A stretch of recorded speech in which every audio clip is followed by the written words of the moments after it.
അഗ്നിപരീക്ഷയിൽ നമ്മൾ ഏറ്റവും കൂടുതൽ പ്രശ്നം നേരിടാൻ പോകുന്നത് മത്സരാർത്ഥികളെ തിരിച്ചറിയുന്ന കാര്യത്തിലാണ്. ആകെ 40 പേരുണ്ട്. സോ ഈ 40 പേരെയും പെട്ടെന്ന് ഐഡന്റിഫൈ ചെയ്യുക എന്ന് പറയുന്നത് പോസിബിൾ അല്ല.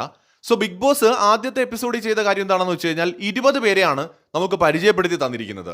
സോ ആ 20 പേരെ തന്നെ നമുക്ക് കുറെ കൂടെ എളുപ്പത്തിൽ ഐഡന്റിഫൈ ചെയ്യാനായിട്ട് 3 ടീമിലായിട്ടാണ് അവരെ മാറ്റിയിരിക്കുന്നത്. അപ്പൊ ഞാൻ ഈ വീഡിയോയിൽ റിയാസിന്റെ ടീം ആരൊക്കെയാണെന്ന് നമുക്ക് നോക്കാം. ആദ്യത്തെ ടീം എന്ന് പറയുന്നത് റിയാസിന്റെ ടീമാണ്. ആ ടീമിലുള്ള മെമ്പേഴ്സ് ആരൊക്കെയാണ്, അപ്പോൾ നമുക്ക് കണ്ടസ്റ്റൻസിന്റെ പേരും അവരെ ഐഡന്റിഫൈ ചെയ്യാനും കുറച്ച് എളുപ്പമായിരിക്കും. സോ ഈ വീഡിയോയിൽ റിയാസിന്റെ ടീം മെമ്പേഴ്സിനെയാണ് നമ്മൾ നോക്കാൻ പോകുന്നത്. സോ ഒന്നാമത്തെ ആളെന്ന് പറയുന്നത് ഷിബിന കണ്ണൂരിൽ നിന്ന് വന്നിട്ടുള്ള ഒരാളാണ്, കണ്ണൂരുകാരിയാണ്. ഇദ്ദേഹം ഒരു മോഡലൊക്കെയാണ്. ഋത്തിക് റോഷനൊപ്പമൊക്കെ ഒരു അഡ്വർടൈസ്മെന്റ് ചെയ്തിട്ടുണ്ട് എന്നും പറയുന്നുണ്ട്. സോ ഇതാണ് ഒന്നാമത്തെ ആള്. രണ്ടാമത്തെ ആളെന്ന് പറയുന്നത് അഭിറാം എന്ന് പറയുന്നത് ഒരു ജിം ട്രെയിനറാണ്. ആള് മലപ്പുറത്ത് നിന്നാണ് വന്നിരിക്കുന്നത്. സോ ഇവരെയൊക്കെ നമുക്ക് ഇനിയുള്ള ദിവസങ്ങളിൽ നോക്കാം. പക്ഷേ ജസ്റ്റ് ഒന്ന് ആൾക്കാരെ ഐഡന്റിഫൈ ചെയ്യാൻ വേണ്ടിയിട്ട് മാത്രം പറഞ്ഞു പോവാണ് വീഡിയോയ്ക്കകത്ത്. അപ്പൊ രണ്ടുപേരെ നമ്മൾ കണ്ടു.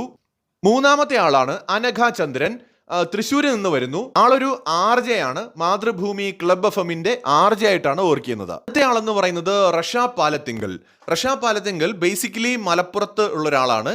മോഡലാണ്, ഇൻഫ്ലുവൻസർ ആണ്, ഒരു സോഷ്യൽ വർക്കറുമാണ്. ഇംഗ്ലണ്ടിൽ നിന്നാണ് ഇപ്പോൾ ഈ പ്രോഗ്രാമിൽ പങ്കെടുക്കുന്നതിന് വേണ്ടിയിട്ട് എത്തിയിരിക്കുന്നത്. അടുത്ത നമ്മുടെ റിയാസിന്റെ ടീം മെമ്പർ എന്ന് പറയുന്നത് ആസിയ നൗറിൻ ആണ്. ആസിയ നൗറിൻ ശരിക്കും ആലുവയിൽ നിന്നാണ് വരുന്നത്. മോഡലാണ്, ഒരു ബിസിനസ് വുമൺ ആണ്. റിയാസിന്റെ ടീമിലെ അടുത്ത മെമ്പർ എന്ന് പറയുന്നത് പൂജയാണ്. ശരിക്കും അഗ്നി പരീക്ഷയുടെ ആദ്യ എപ്പിസോഡിൽ തന്നെ ചെറിയ രീതിയിൽ ശ്രദ്ധിക്കപ്പെട്ട ഒരാൾ കൂടിയാണ് പൂജ തൃശ്ശൂരുകാരിയാണ്, വീട്ടമ്മയാണ്. അവസാനമായിട്ട് റിയാസിന്റെ ടീമിൽ ഉള്ള ആളാണ് പ്രണവ് എന്ന് പറയുന്നത് തിരുവനന്തപുരത്തുകാരനാണ്, ആറ്റിങ്ങലിൽ നിന്നാണ് വരുന്നത്. ഗ്രാഫിക് ഡിസൈനർ ആണ്, കളരി കോച്ചാണ്, പിന്നെ കുറച്ച് മെന്റലിസം ഒക്കെ അറിയാമെന്നും പറയുന്നുണ്ട്. സോ ഇദ്ദേഹമാണ് ഇതിലെ ഈ ഒരു ടീമിലെ അവസാനത്തെ ആള്. സോ ഇത്രയും ആളുകളാണ് നമ്മുടെ റിയാസിന്റെ ടീമിലുള്ളത്. റിയാസിന്റെ ടീമിൽ ടോട്ടൽ 7 പേരാണ് ഉള്ളത്.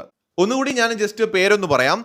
ഷിബിന, പൂജ, അഭിറാം, റഷ പാലത്തിങ്കൽ, ആസിയ നൗറിൻ, അനഘ ചന്ദ്രൻ, പ്രണവ്, ഇത്രയും പേരാണ് നമ്മുടെ റിയാസിന്റെ ടീം മെമ്പേഴ്സ് എന്ന് പറയുന്നത്. തുടർന്നുള്ള ദിവസങ്ങളിൽ നമ്മൾ ഇവരെ ഓർത്ത് വയ്ക്കേണ്ടി വരും. കാരണം ഇതൊരു ഗ്രൂപ്പ് ആയിട്ടുള്ള ഒരു ഗെയിം ആയിട്ടായിരിക്കും പോവുക. ഓരോ ഗ്രൂപ്പ് സെപ്പറേറ്റ് 3 ഗ്രൂപ്പുകൾ ഓൾറെഡി ഇപ്പോൾ വന്നു കഴിഞ്ഞു.